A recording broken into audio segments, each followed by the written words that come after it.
All right, g'day you cheeky dogs. Thank you so Hello. much for coming to join us today.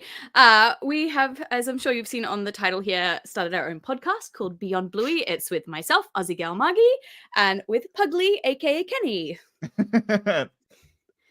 So thank you guys so much for joining in. So today we are going to be going through the episode Verandah Santa.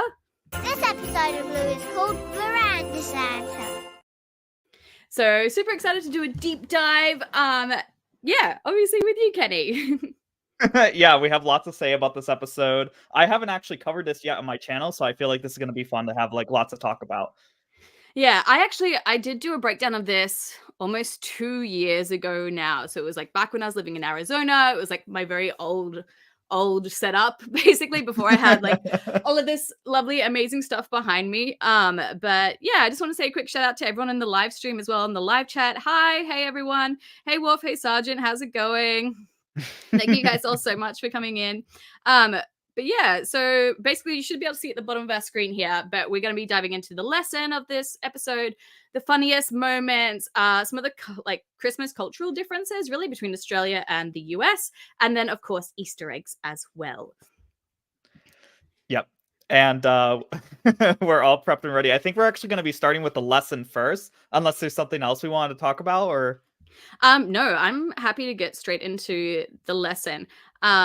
So let us know as well, cheeky dogs, in the comment section there, like what you thought of the lesson of this episode and how you would kind of rank it up there as well. Kenny, I'm going to let you start off with. What did you think about the lesson for this? Oh my gosh, so this episode is so funny, but the lesson itself is really good. I mean, it's honestly kind of almost feels like a classic Christmas classic, despite it being like, you know, such a recent I guess episode, or not recent episode, like a recent thing in history of mankind, I guess. But like all Bluey episodes, there's something you can get out of it as an adult or a child. There's like a mix of learning to apologize and to, you know, accept apologies. And there's also a fun dynamic on how like kids perceive Santa versus how we should teach them how to perceive it. And it's funny because a lot of the time Santa's used in media where it's like, ooh, if you don't clean your room, you won't get any presents. And we get kind of glimpses of that, but the parents never actively say that. It's just the kids have that mentality already, you know? Yeah, I feel like it's definitely a big shift in parenting recently, the whole idea of Santa and how to present Santa to children and explain Santa as well. And that really he's the idea of gift giving for the sake of giving, for the sake of seeing the other person become really happy. And I can see that they were trying to add like those sort of new, more modern parenting ideas of Santa into this episode as well. Whilst also, of course, teaching about empathy more than anything else and how to empathize with someone who is different to you. So in case, of course, we have Bluey and Socks. Bluey is much older than Socks. Yeah, by like 5 years. Yeah. And so the idea, of course, is that she's got to learn how to say sorry to someone who can't really understand sorry, basically. Yeah, it's really...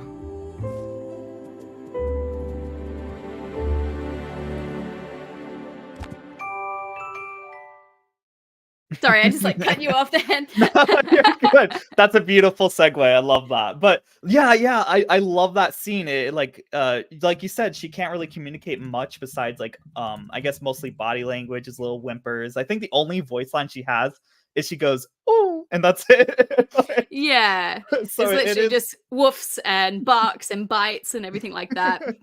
Yeah, it's really sweet. It's really, really sweet. I love that little scene at the end. It's probably like the most like... I know it's like the finale before the finale, but it's like got this awesome payoff the entire episode.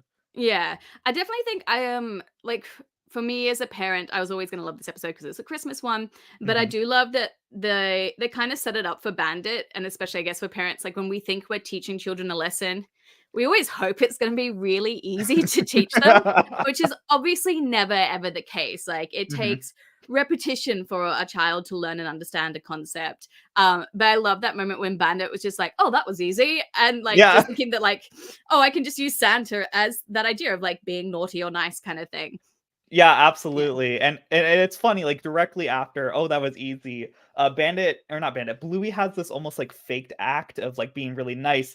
And then at the end, she looks up, she's like, oh, if I was Santa, I would give me lots of presents. Oh, we've got that one. I sure am a very nice child. Huh? If I were real Santa, I'd give me lots of presents.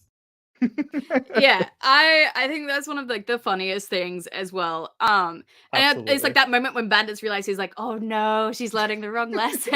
Like this isn't what she's meant to be learning. So I feel like, yeah, that's really it's one of those like frustrating things as a parent where you're just like, oh man, now I gotta start all over again with like what the lesson is.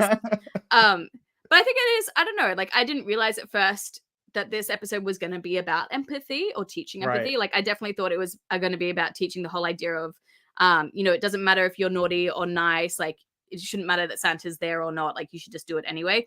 I really didn't. It Exactly. didn't hit me until that end part when they do that whole scene with Louie being like, how would you feel if Socks did to you what you did to Socks? And I was like, oh, that's the specific lesson you're trying to teach, which I think is really good because not only do kids obviously need to learn that, but I think a lot of adults still need to learn that as well. Oh my god, that's so funny. In the notes for the podcast, I have that parents, like adults sometimes need to learn this lesson still. So yeah, it's definitely something that like anybody can take out of this episode if they choose to. I mean, some adults can be more stubborn, they're less sponges than kids, but you know what I mean. Yeah. I just saw someone in the chat here say, Abigail with the meme show, Bluey has some mood swings. Yeah, she definitely does in this episode. And it's like, very telling of a 6-year-old of like how they feel and like, Mhm. The ups and downs, especially when it's to do with presents and being up late at night kind of thing.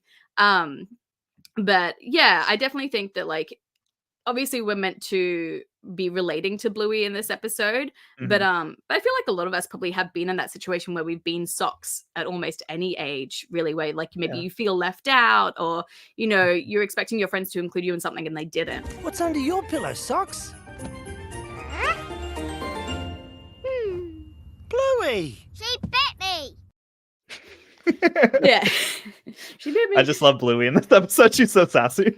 She is so sassy. I think, But- yeah. But what do you think about that? Yeah, I mean, it's so true. I mean, like, there's a lot of different like different things where it's like everyone's been in that shoes, and everyone I think has been in Bluey's shoes as well, where it's like almost like the meaning of certain things feel like, oh, I'm so looking forward to the materialistic possessions I can get. And that is like something that happens with like kids on birthdays and like Christmas and stuff. But like, I just like, once again, it feels like an old timey Christmas classic where they have to like say like it's more about what the meaning that you put in your words around to the people around you as opposed to the material things you gain from the words you used, Yeah. I think like obviously the music helps a lot, especially Cool. with giving it that like, Christmas feel as well. So we had Deck the Halls, The Nutcracker, and Silent Night as well in the transition between like those three, which was so good. Mhm. I just love the music. I really think it does make such a big difference, obviously. Especially Absolutely. the Silent Night. Yeah. But it does make such a big difference, I think, especially when we transition from it being like, oh, really happy, and then they use Silent Night to really pull us out to the front and feel like we are just kind of alone with Socks and Bluey as they Mhm. attempt to say sorry to each other as best that they can at their age. Right, and absolutely. It's a beautiful rendition of everything as well, because I don't believe any episode really just like pulls one classical piece and just like, okay, we're just gonna use the stock image footage. Like Joff Bush and all the other composers that I can't remember the name of, like make a whole piece out of a rendition of that. And of course, we get the sound mix from Dan Brum, I believe his name is, to like make it elevated and flow into each scene beautifully. I don't know how they do it, but every single thing they do always feels like it's coalescing and made side by side when we know that's not always the case, but they just make it flow excellently. Oh, they absolutely do. I just saw someone actually had the comment here, where we got Preppy Girl. Why did Socks bite Bluey? So she got surprised. And I think that's such like a perfect way of showing like how a little kid can react like, just like on their basic instincts when they are really surprised. And then, that was the case. Like, obviously Bandit had picked up Bingo. And so Bluey was trying to act like her dad and pick up Socks, but like Socks wasn't expecting that. And she freaked out and she bit her. So yeah, absolutely. She's only one. Yeah, she is the only one. I mean, like Bandit himself even says that. Yeah. And I always loved how we always see those little scenes where like the kids are copying the adults or their parents, and we see that beautifully in this episode in a couple different scenes. Yeah. Like you said, like I believe what was it? She says something about like, "Oh, my teddy bear," and then Bluey also is like, "Oh, my teddy bear to socks," and Yeah, then that what happens with bite 'em, and yeah, yeah. so They're just trying to copy their parents, which makes obviously like perfect sense. Like that's just what happens. Um, yeah. I do think I love how much Bluey focuses constantly in a lot of episodes about teaching how to say sorry. And like Bandit says sorry to Bingo a lot in a Yeah, lot oh of my gosh. episodes. But like and then like Bluey's learning to say sorry. I can't Mhm. remember if Bingo's had to learn how to say sorry. I mean, like in the episode, she's like, "You have to accept my apology, or Santa won't give you your presents." But I don't know Yeah. if she says sorry. No, yeah. But I think that's something that Bluey does really well. Again, I think it's showing that, like, saying sorry is very different in a lot of different circumstances, and it's all about the meaning behind why you're saying sorry. And obviously, this episode encapsulates it perfectly. Like, you can't use Santa as the reason for why you say sorry. Like, that's not enough. It's not an actual real sorry that way. You have to, actually mean it from somewhere deep down inside. We won't get any presents. Ah! I'm sorry. I'm sorry. No worries, Muffin. I accept you're sorry.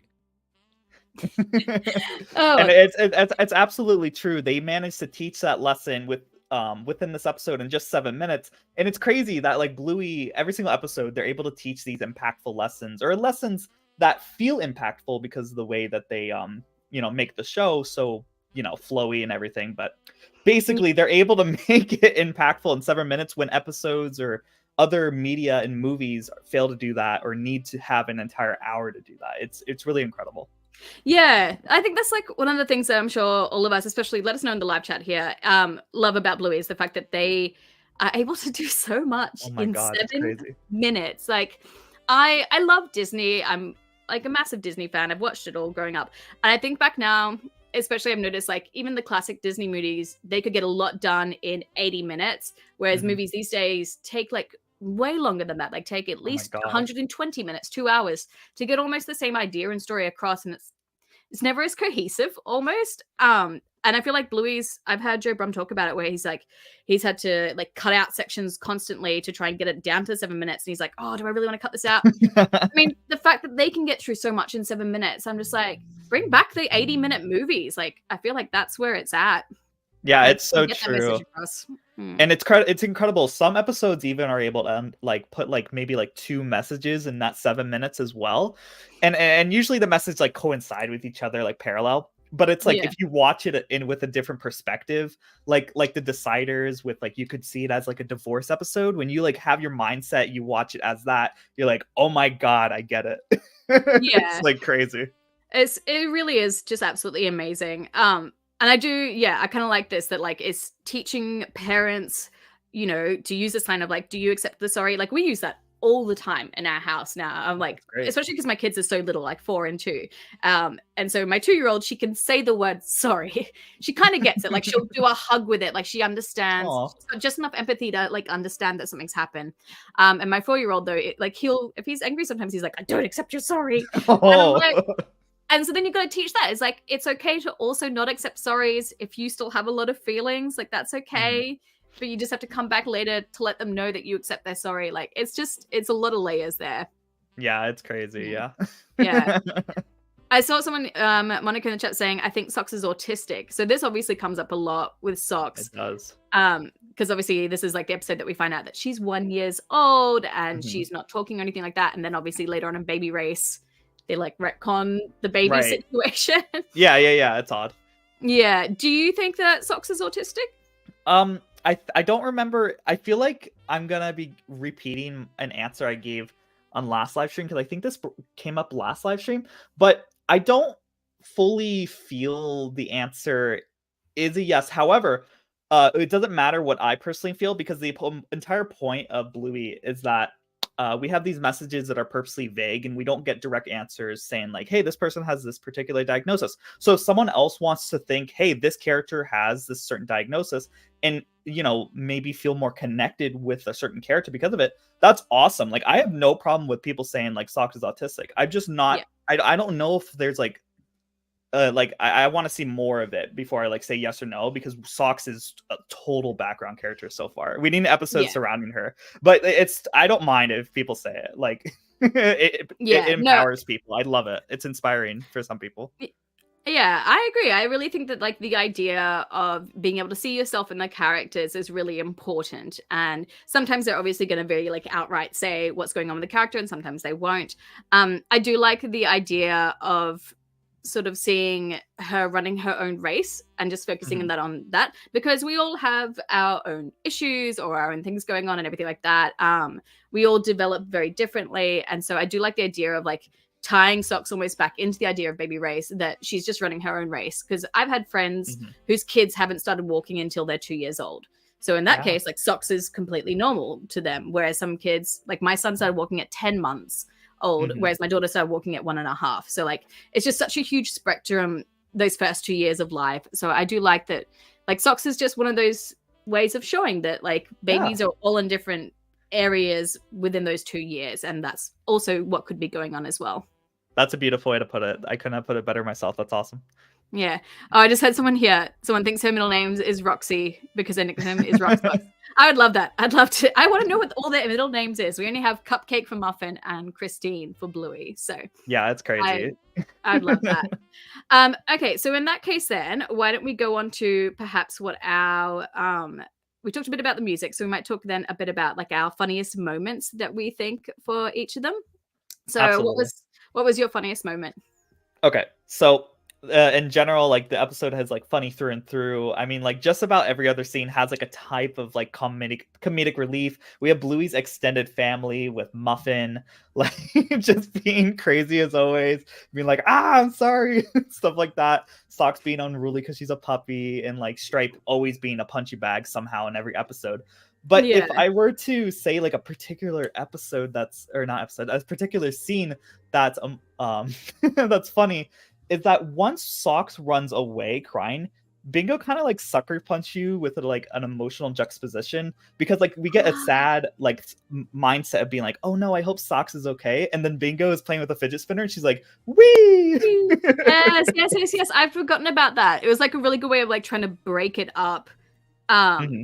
Like between the two of them. I don't think we've got the clip for that, but yeah, I actually do. I'm not good at this yet. Hold on. I have it here. Hold on. Give me one moment. Here we go. Let's see if it works. Oh, does it? Yeah, there you go. I got it. Whee! it's like okay, Bingo. It's exactly what it is. I definitely let's see what you guys are saying in the live chat. The pillow fight, a lot of people are saying is some of their favorite ones. Moment. The pillow fight is definitely like one of those like funny. Ho ho! Whoa no!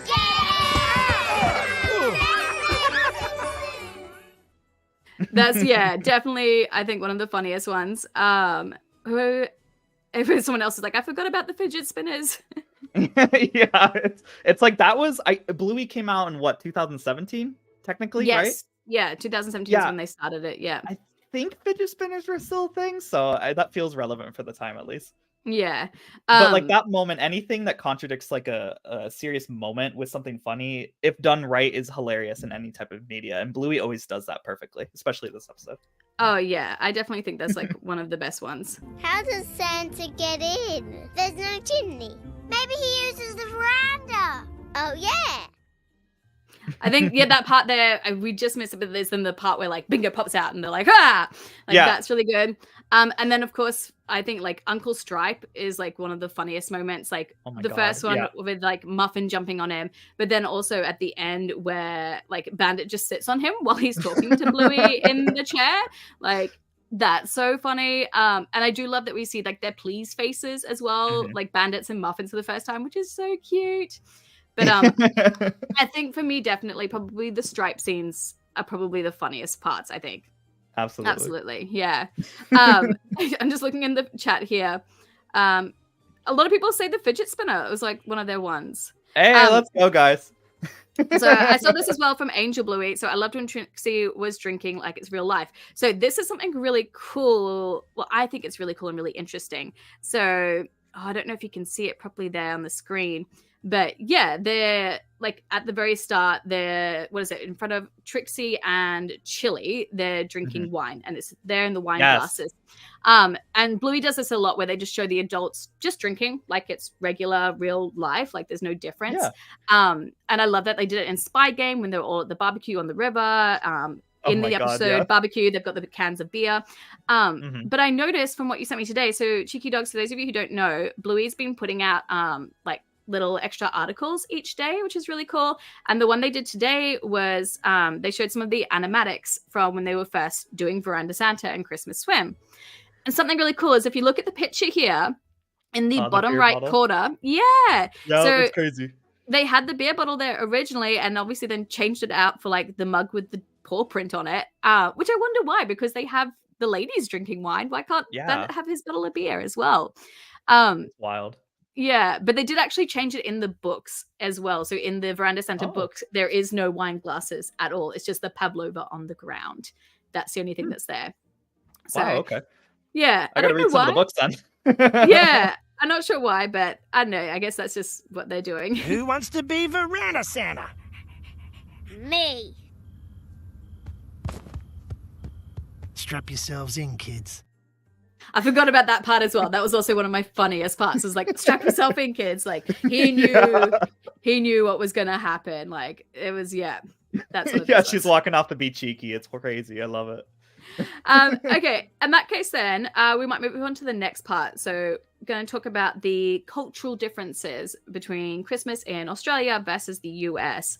I guess I have a question for you, Kenny. When you first watched this episode, when did you think it was taking place? Okay, I mean, like originally we have like it's Christmas. However, I didn't know if it was like Eve or like Christmas Day, because like she couldn't open the present, so it couldn't be Christmas Day. But like there's like I know now that's it's around summer, I think, in Australia for Christmas, and I was like, why is there no snow or anything when they have like the outside scenes or anything? So I thought it was just like a random day in December, just hanging out.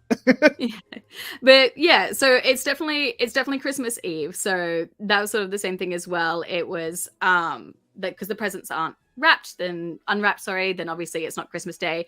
But yeah, I would say that especially in my family in Queensland, where obviously this is set as well, this would be like a really typical thing we used to do on Christmas Eve, where you have a really big Christmas dinner. You would have part of your family over for that night, because of course, like you're trying to organize who's going where on Christmas Day and like where each of the families are going. So it would be really common to like all get together on Christmas Eve and like play games and have a big Christmas dinner. So then you use the leftovers the next day because it's hot. So you want cold leftovers usually. So like you might make like a roast lamb, roast ham, roast pork, like the pork and crackling we see in Christmas Swim. And then the next day you might have those just as like leftovers, basically with like prawns and salads and like other cold foods, because it's like 100 degrees Fahrenheit or 30 degrees Celsius, basically the next day. Right, yeah. And I know in America we do have Christmas like feasts on Eve. And I know that like some families, like every family's different. And the fun part about America is that like I'll be honest, like most traditions are kind of stolen from other cultures because of how we're like a melting pot. But we like Christmas Eve, we sometimes have like turkey and ham. But I think some families have friends over on Christmas Eve and like family. But I don't know if it's like a bigger feast than y'all have it. I know, so like a Christmas Eve tradition that I found out recently, especially in the UK, is like they call them Christmas Eve boxes. And it's like you get a box that you open and it's got like Christmas pajamas, a Christmas book, and maybe like a toy and like hot chocolates or something inside them. But it's like a really big thing in the UK that people get these on like Christmas Eve, which I like had never heard of before in Australia. Did you have anything like that growing up? No, I can't think of anything like that. Like when you're talking about that, all I'm thinking about is the Christmas poppers for some reason. But like that's like not even, I mean, like you can get them here, but like that's not like something that my family ever did. Yeah. So yeah. I just saw someone in the chat, Coda, asked, what does veranda mean now that I ask? Veranda is a porch. So veranda is actually, I remember this from my breakdown, it's an Indian word that the UK used when they took over India. But it's just another word for the porch around your house. And then that's also the word we use now in Australia is veranda as well. Right. We don't really say porch. But Verandah Santa. Also, weirdly, for some reason, the US version of the book doesn't have the H on the end of it. Oh. I don't know why. I don't know why. American just decided to spell things differently, but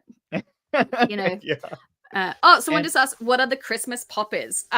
We call them Christmas crackers in Australia. Crackers or bonbons as well.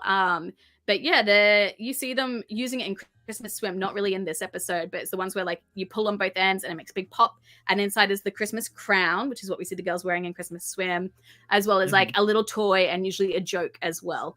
But they're really fun. I was so sad that they weren't like a really big thing in America, because like I think the first Christmas we had here, I'm like, where are all the Christmas crackers? Why can't I find them? And my husband's like, what are you talking about? What's a Christmas cracker? And you know what? It's funny you mentioned that. I think originally, if we look back at the animatic or whatever you want to call it, I can't pronounce it, I guess. But basically, Bandit in the beginning, he has a crown on the side of his head. So they might have featured it in the original beginning or the script writing stage of this episode, but they don't have it actually in the full episode. I could probably pull up the clip here if you want me to pull it up. Yeah. My computer's just decided to freeze. Yay. That's fine. You guys can still see and hear me, so that's okay. I tried to pull up the animatic, actually. Yeah, I got you. It should be on the side here. Oh, no, like my computer's fully frozen. Oh, okay. Well, we don't have to worry about that. When we get there, we'll get there. But you know another thing that American Christmas have that I'm not sure Australian has, but do you guys have like the pickles in the tree? Are you familiar with that? Oh, I think she froze, guys. Oh no. Well, it's just gonna be us then. But did anybody else do any of those like pickles in the tree or anything like that? Someone's saying no. Okay. Okay. Some of y'all don't have this. So I don't know if I should explain it until she comes back. So because I don't want to explain it until she comes back, because I think it's very interesting for us to discuss here. I'm sorry, guys. Hold on. It's not like a real pickle. It's a Christmas pickle ornament, but we'll talk more about it in just a moment. I'm so sorry here. Hold on. Okay, I am back. Oh, there we go. Guys. Okay, there we go. Decided to like completely turn off. Yeah, okay, so what we were trying to talk about... No peeking at those presents. Why not? Because Santa doesn't give presents to naughty kids. How does Santa get in? There's no chimney. Maybe he uses the veranda. Oh, yeah. Ah! Let's play Verandah Santa! Yeah! That was a lot louder than the other clips. But you're right, though. You can see he's got the Christmas crown hanging around like the side of his head. So obviously they would have been playing with like the Christmas crackers for this one. Yeah. Okay. And someone else is like, my ears. I know, we weren't expecting it either. I'm sorry, I'll sound mix them next time. But basically I was asking, do you guys do the pickle in the tree? Pickle in the tree? What is that? Okay. No. So once again, like America is like a melting pot of different traditions. So this is technically an American tradition if you look it up, but I believe it comes from Greek. Like it origins from Greek. But basically we have this little pickle in the tree, and it's not a real pickle, it's an ornament. Okay. And basically the parents would hide it in the tree. And whoever spots it first, after you put them in another room, you hide it in the tree and say, okay, find it. And it's the same color as all the pines, and it's a green ornament, so it's hard to find. So whoever finds it gets an additional gift, like a random gift. My family usually has like something fruit related or something small that we can share with all of each other, just for like the season of sharing and everything. So it's nice. Oh, that's really cool. Yeah, I've never heard of that before, but I like that idea. I think that's really cute. People said it's German. It's German. Hey, I'd say a lot of our traditions in Australia are definitely like more British than anything else. So there's like a part here. I don't know. I wonder if I can move this away so you guys can see it. Yeah. So you hear in the very first part of the scene, Trixie and Chili chatting about custard. And Trixie is like, no, I love my custard cold. Yeah, which is like very much like Christmas pudding and custard is like a very like traditional like Aussie dessert for Christmas, I would say. Yep. I've only I've ever never found had it. Yeah, I was gonna say I've only ever seen Christmas puddings in World Market. Like I get so upset that I don't have them, so I like search for them. But I was gonna say they don't really show it in the episode, but they do have a little decoration of it out the front. It's on like the mailbox. So I love that like they found a way of adding the dessert back in somehow. That was really cool. And I was trying to think of like what else is really typical. Again, like if we look at the picture here, I'll move that away. So obviously we have pavlova. That's obviously very typical of Australia. We would have pavlovas in the summer. And then there's like cookies or bickies, as we would say in Australia. I love that. Yeah. And then, yeah, you see the ladies with their wine. And yeah, I know there's always like some jokes about like, what's happening? Like, why is Uncle Stripe so tired? Why are they all so tired? I'm like, because they've got kids and it's Christmas. Like, that's why they're so tired. I do love though, if you see Socks is there in a dog bed, like a little so cute dog bed. So I think that's like one of the cute little like Easter egg kind of like details of the animation that they put in. I think that's, just such a cute little thing that they put in there. Absolutely. But, yeah. I was trying to think actually, if we sort of have a look at some of the, I was going to say, is there any other like cultural differences, do you think, for Christmas Eve or? Well, like, do y'all have like fruitcake? So, okay. So I guess like our plum pudding or Christmas pudding is kind of like a fruitcake, but it's just okay. It's really dense and you feed it rum for like months leading up to it. So it's like a steamed pudding basically that you feed rum and like you steam it to make it hot. But we don't, not fruitcake kind of like how you guys have it here. I feel like fruitcake in America is very dry. Yeah, oh my god, it is. And it reeks of alcohol. So yeah, it's similar process with the alcohol, yeah. Yeah, it's probably that. I just realized there was actually, obviously the actual Verandah Santa. We don't have chimneys in Australia because especially in like Queensland, it's not cold enough. So yeah, Santa coming in through the veranda makes more sense. That's something actually I wanted to ask you guys in the live chat. How does Santa get into your house in your country? Because obviously, in Australia, Santa would come in through the window or the porch or the veranda, as we would say, not really down through the chimney. Oh, I just saw someone ask, do you do the coin in the pudding in the US or Australia? Or is that a UK thing? That is, yes, a UK thing, but we do it in Australia. It's not as common anymore, but my dad did it his whole life growing up. So we have done it a few times where you have to get like actual old school like sixpence and threepence because they're the only things you can bake with. So you put the coins in the plum pudding, you steam it and bake it. And then whoever gets the slice with it gets to keep the money, basically. That is so cool. Yeah, but obviously, like a sixpence and a threepence mean like absolutely nothing now. But it's something really cool. Someone had a really good question. Where is it? Here's a question: do you think the Verandah Santa and Christmas Swim take place during the same year? What do you think? You know what? When I was doing research about the culture differences, I heard that apparently some people celebrate Christmas twice. Yeah. So I want to say no, but I mean, I guess it's possible. Like, cause I saw that y'all celebrate it in December, and then whatever winter is for you guys. Oh, we have a Christmas in July thing. Oh, so that's more. It's kind of like a joke, Christmas. Oh, I'm sorry. Like obviously, because obviously, like our winter is in the middle of the year. It's June and July, so it's usually at Christmas in July because it's the only chance we get to wear Christmas sweaters because you can't wear Christmas sweaters at Christmas. It's too hot. You wear t-shirts or singlets. So a lot of the times, this isn't something I did at all growing up, but definitely when I was in like college and as an adult, you do like work parties and you do like Christmas in July themed. So everyone finds like an ugly Christmas sweater and you wear that. And you would kind of like have Christmassy foods. But it's more like a joke, kind of fun work, friends kind of thing. Like it's not something you do with your family at all. I read the article for like 5 seconds. I was like, okay, I'm not writing that down. No, definitely more of a joke thing. But I don't think Verandah Santa and Christmas Swim take place the same year because of Socks. She doesn't age that quickly. Yeah. So Christmas Swim, she's upright and talking. So it's definitely at least a year later.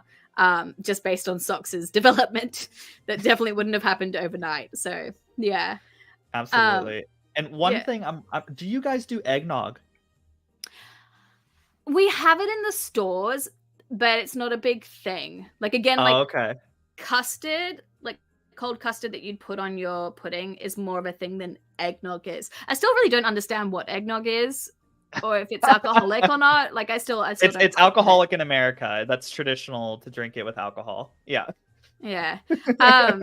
Angel Bluey, yes, it does snow in Australia, down in the south. So I think like Tasmania sometimes gets snow, but it's not the Blue Mountains. Maybe it is the Blue Mountains. It's like, I can't think of the name, but it's just outside of Sydney. It's like an hour and a half outside of Sydney. They do get snow in June and July. So some people do go skiing in the middle of the year.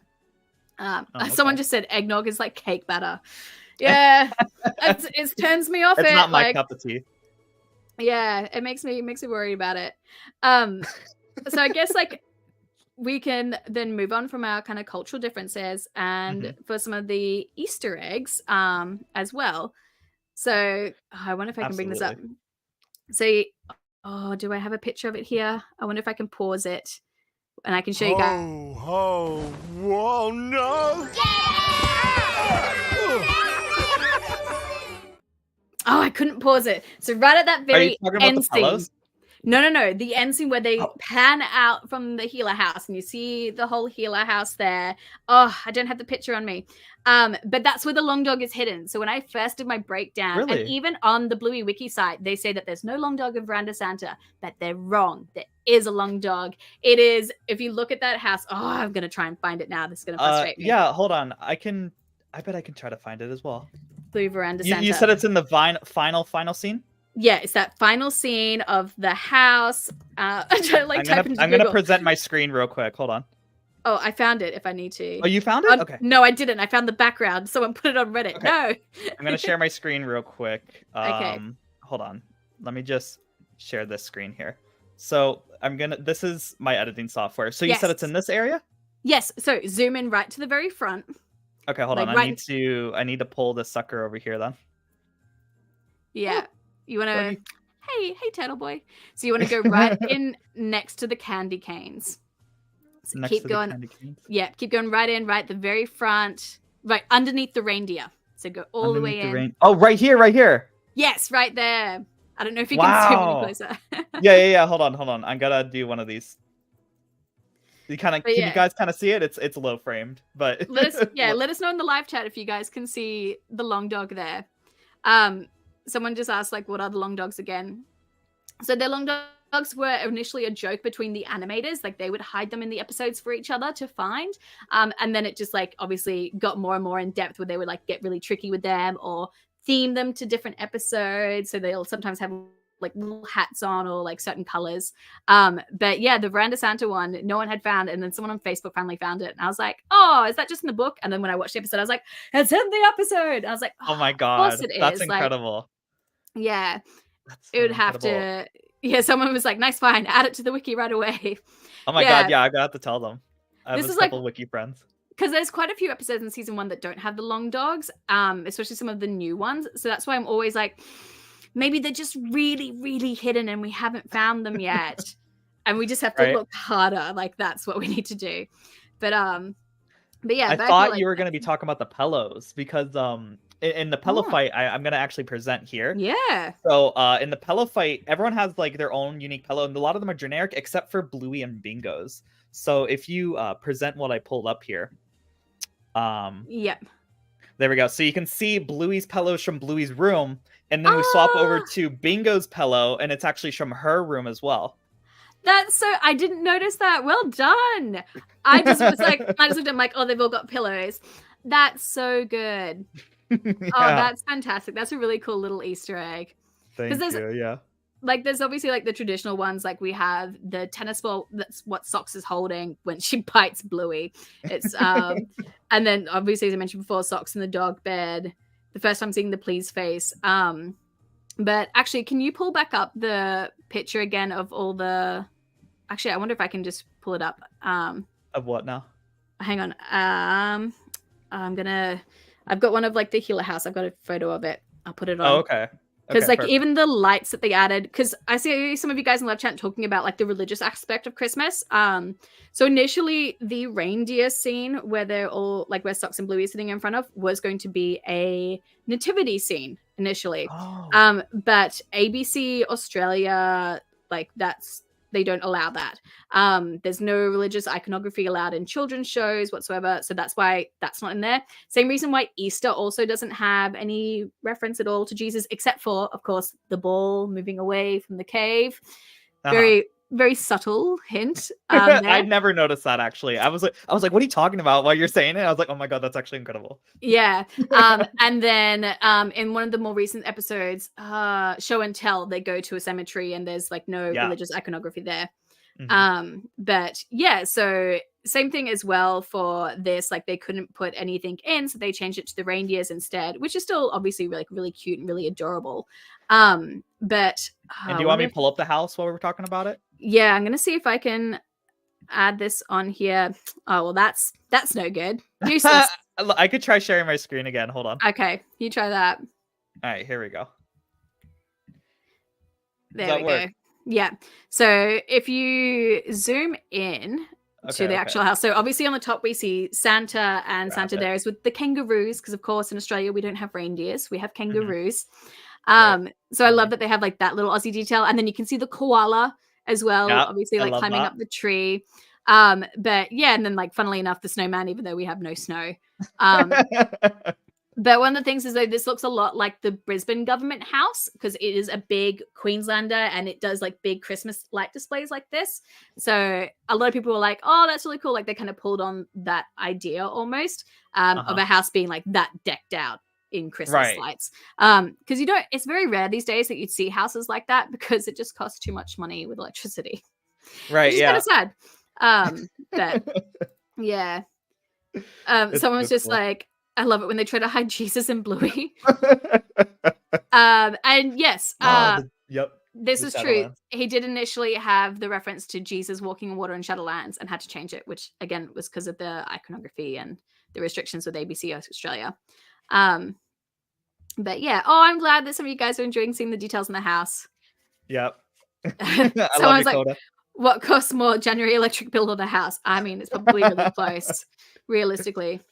Oh my goodness. That's a cool question. If there's no religion, why is there a statue world?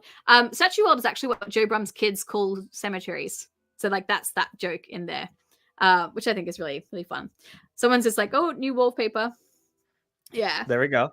It's one of my favorites. I absolutely love it. But I guess maybe we'll open up the chat for any questions that you guys have for us in the last few minutes. So if you do have any questions for either myself or for Kenny, just type them into the chats here and we'll try and answer whatever we can with you guys. But is there anything else you want to say specifically about this episode? No, I mean besides what we already talked about, one of the other things that's absolutely phenomenal is just that ending sequence, of just the credits. A lot of the time, and I'm just gonna pull it up right there. A lot of the time when we have these ending sequences, it's not that much, but this one's so symbolic with all the snow being the feathers from the pillow fight. It's beautiful. I love it so much. Yeah, I don't know. I'd completely forgotten about that end credit scene with the feathers instead of the snow coming down. You're right. Yeah. That is actually really gorgeous. They do so well with those end credit scenes sometimes. I think it's just so good. Absolutely. And this was the finale of the season 1, so it felt perfect to have an end sequence that really, really impactful compared to other things we have when we just Bluey dancing and such. Yeah. So I see a few of you guys asking about our Beyond Bluey podcast. Yes, this is going to be a series. So we're going to get together once a month. Today is a Monday in our time regions, but we'll probably be doing it on a Sunday instead. Just obviously Christmas and life means that today's one was on a Monday. But yeah, we're going to get together once a month. We'll put a poll out for you guys to help us pick an episode that we'll chat about. It'll be kind of a similar layout. We'll talk about the lesson, the message in it, funny moments, Easter eggs, any cultural difference, things like that. But yeah, we're going to try and do that. And then I see Cheeseman90. Will this be on other platforms like Spotify? Eventually, yes. We'll get there. Yeah, why not? Yeah. Yeah. So yeah, so that's something that we're gonna try and start doing is once maybe we've done a few of these video ones, we'll start trying to edit them and put them out on Spotify. So if somewhere in the future you're listening to this on Spotify, like 6 months from Christmas, that's what we're talking about. But yeah, that's basically what we're hoping to plan on doing. We got some other questions here though from Isabella, sorry. Do you think Bluey will make a season 4 and 5? What do you think, Kenny? I mean, absolutely. I mean, like, it's kind of weird to say it for such a humble show, but Bluey is really a powerhouse in like the animation world right now, and it would be kind of bad for the studio to not continue. But I feel like we've kind of had like confirmations from the studio themselves saying like, yeah, we're gonna continue. We just need these breaks because we work so hard, and yeah, these episodes come out amazing. I don't doubt that they need these breaks. It's like crazy, but they do take some long breaks. I don't think we'll be getting any episodes until 2025, like minus obviously Ghost Basket Surprise and The Sign. Because just based off, like if you look at any of the animators on Instagram, none of them are working at Ludo Studios at the moment. Like even the art directors, everyone is off doing their own projects still, which means like they usually need like about a year to get a season done. So they haven't even started season 4. And if they do, good point. Yeah, it's not going to be until like mid next year, most likely. So sadly, I think we're going to be waiting a really long time. And then in that case, and then of course it brings up the idea of like what happens to the voice actors. Oh my goodness. Yeah. Because all of them would have completely aged out by then. They'll all be close to teenagers by the time season 4 starts. So I don't know what they're going to do there, or if they're just going to recast their voices and say like that's how they're starting. And I get that, like that's fair. Yeah. But yeah, so and apparently I'm not so sure about this, but apparently we've had like people like say like Bluey and Bingo's voice have been like pitched, like edited it a bit to keep their youngness, I guess. Yeah. So I don't know how true that is, but it's I bet they do that. Yeah. Yeah. I saw Sunshine. I've been seeing your message about snow in Australia. We get it in June and July. June, July, August is our winter in Australia. So that's when we get our snow. Someone, all I want for Christmas is more Bluey. Maybe. True. Maybe. I think this is a really good question. Do you think Bluey will talk about pride? Possibly, because there's quite a few animators who are part of the LGBTQ plus community. So I wouldn't be surprised if eventually they do try to talk about it a little bit. It would make sense. It's not as like taboo almost as it is here in the US, like as politically motivated and charged. But of course now Bluey is an international show, so that is something they have to consider and think about as well. So yeah. You know, what I was going to say is that a lot of the times whenever they represent certain themes or certain, I guess, characters or like groups of people, they do it in a very subtle way. So I have no doubt that when they do present that particular type of thing, that they'll do it with grace, and that they'll like make sure it's not like, oh my gosh, these are two people that are the same gender kissing. Like it won't be like that. Like we won't have something like that. It's gonna be real subtle, real nice. It's gonna be like a nice little cameo, like maybe two moms or two dads. Yeah, it's gonna be like something real easy, and it's not gonna like offend anyone. And people, there's gonna be journalists. They're gonna be like, oh my god, this is blah blah blah. But no, they're gonna do it great if they do it. Yeah, I think they'll do a fantastic job. Like, I know politics and Bluey. We should probably watch Circus at some point and talk about politics and Bluey and like the cultural differences. That could be that episode. Maybe we'll just leave it for that one. But I think we'll go for that. I did see someone just asked when they think the new episodes will be on Disney Plus. Sorry, I can't find where your comment is. But we know that we're getting The Sign simultaneous release with both Disney Plus and ABC Australia. So because they don't want to, they don't want to spoil a 28-minute episode basically. But that means that they do have to have those last 10 episodes that are only in Australia come out before then. And we are assuming that The Sign will come out in January, because why would they promote it so early if it's not going to be like soon? So I'm thinking somewhere over the next 4 weeks, hopefully, fingers crossed, Disney Plus will get those final 10 episodes, because they have them. They already have that. They have everything. They keep accidentally airing it in India and in Quebec, and they have the episodes. So they're just waiting for BBC basically to tell them that, yes, they can release them on Disney Plus, because BBC is the one who actually has the broadcast rights to it. Mhm. But yeah, that's why. It's so silly. Oh, Yeah. that's so nice. Thank you so much, Kevin, for saying Aw, that. That's really that's so lovely, you sweet. guys. Okay, so I guess maybe we can finish off with this one. Can you both list your favorite characters? So we'll do favorite characters and then we will sign off, guys. So Kenny, All right.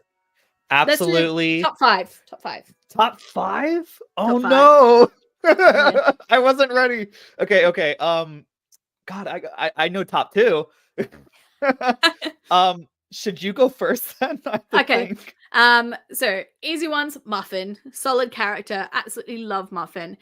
She is my Okay. number 1 character. And then I would have to say Chili. I feel like Chili has Mhm. so many good facial expressions, and obviously as a Absolutely. mum, absolutely love Chili. And then Rusty, of course, is up there. Such a classic. So Muffin, Chili, Rusty. And then honestly, it was a bit of a hard pick, but I kind of want to say Wendy, just because I love how much her character has changed. Like she has just had such a solid story arc as like a background character. Like I Okay. just think it's so fascinating. So Wendy's actually like up there in one of my top 5 favorite characters. And then I mean it's a hard choice between Bingo and Bluey. I love them both, but I'm probably gonna say Bingo. I do Oh think she's really yeah. funny. So those would be my Absolutely. 5. Okay, Yeah. okay. So I was able to write it down while you were talking. Okay, so absolutely 5th one has to be Calypso. We don't know a ton about her personal life, but I love how she navigates and is almost like this godlike figure that all the kids look up to. And it's like very sweet and enduring. And of course, I can't talk about the side characters, so I'm not talking about Rusty. You already said Rusty, but his nasally like accent or something, it's so It's a thick. country accent. Yeah. Oh, okay. It's Yeah. so thick and so funny and cute, and I love it. I love him so much. The way he talks. Like in cricket, he's like, "Thanks, Mr. Healer." I love it. It's so sweet. Yeah. He's Yeah, adorable. Bingo absolutely top 3 at least, because Bingo a lot of the time kind of has to serve as this device of being like, oh, she is the one that isn't the problem.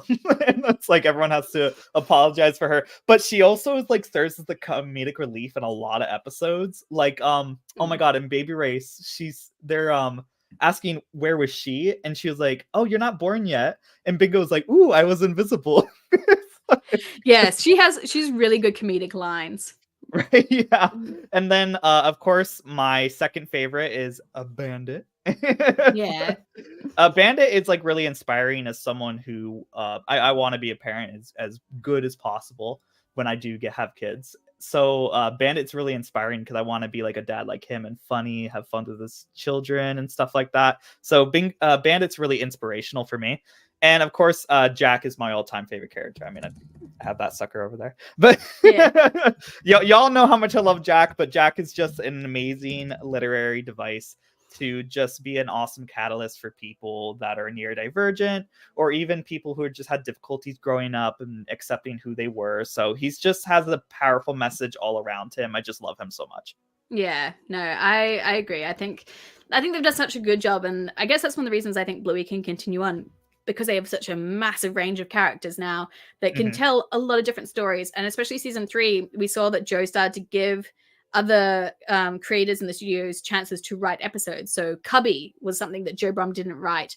I can't remember if it was Catriona who wrote it. Really? I didn't know that. Yeah, he gave the idea of making it after the woman in the house story. But the person who wrote it, like, they wanted to make an episode about cubby houses. She had just become a new mum as well, so that was like her episode to write. Yeah, so it was really cool. Like, it's nice to see that like he's willing to like branch out a bit as well and get other people's directions on writing episodes. And Cubby was a great episode. It got into like the top 100. It was like number 18, I think, from memory. So yeah, it did really well, which has got to be a great confidence boost for her and for the team at Ludo to know that, like, okay, if Joe doesn't want to write every single episode, like, we can still write Bluey episodes and like go around this, so it's okay. That's very true, and I had no idea about that. That's an amazing fun fact. Yeah. All right, cheeky dogs, we're at 53 minutes. Thank you all so much for joining us. I did not realize how fast this was going to go. Oh my gosh, yeah, it was awesome. Yeah, thank you all so much, especially considering this is our first time really trying to do this as like a podcast style, even though we're on literally the opposite sides of the country from each other. So yeah, we really appreciate all the support. You guys coming in, asking all these questions in the live chat. It's been a lot of fun getting to read them all and try and answer all your questions.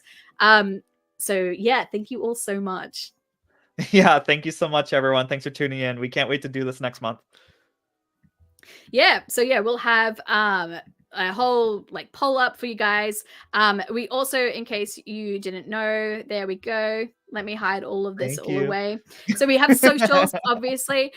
So yeah, if you want to follow either of us on any of our other socials, so I've got Kenny's here, Pugly, for all of his different socials. If you want to read them out, go for it. Yep, they're very easy. A lot of them is Pugly was taken on other stuff, so the other ones are at the Ugly Pugly. But YouTube's Pugly and my Twitch Pugly streams, I don't use that much. But if you really want to see me engage mostly with the community, you're gonna be wanting to go to my Twitter, the Ugly Pugly. I should change that. I actually use my different Twitter now. I'll have to change that. But I use at the Healer's Fridge. I used to post my art on there and everything, but I haven't been getting an art. But I do a lot of engagement and fun little stuff with y'all there. Awesome. And yeah, same for me. All my socials are just at Aussie Girl Margie. Instagram and TikTok are the two that I use the most. I do have a Twitter. I very rarely interact at all on it, and I really should, but I have that like at capacity with like YouTube and children and 2 channels. So obviously I have our other channel, Mixed and Nerdy, that I'm getting on with like all of our Japan vlogs. But usually for Aussie Girl Margie for Bluey stuff, Instagram and TikTok are the 2 best places. And especially Instagram, if anyone has questions for DMs, things like that, like that's where I can usually easily like contact people the most. So those are also all of my ones as well.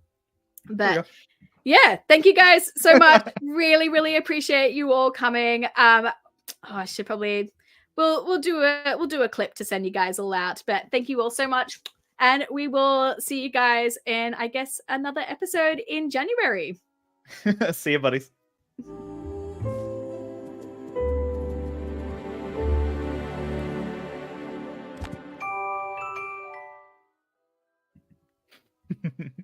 Bye.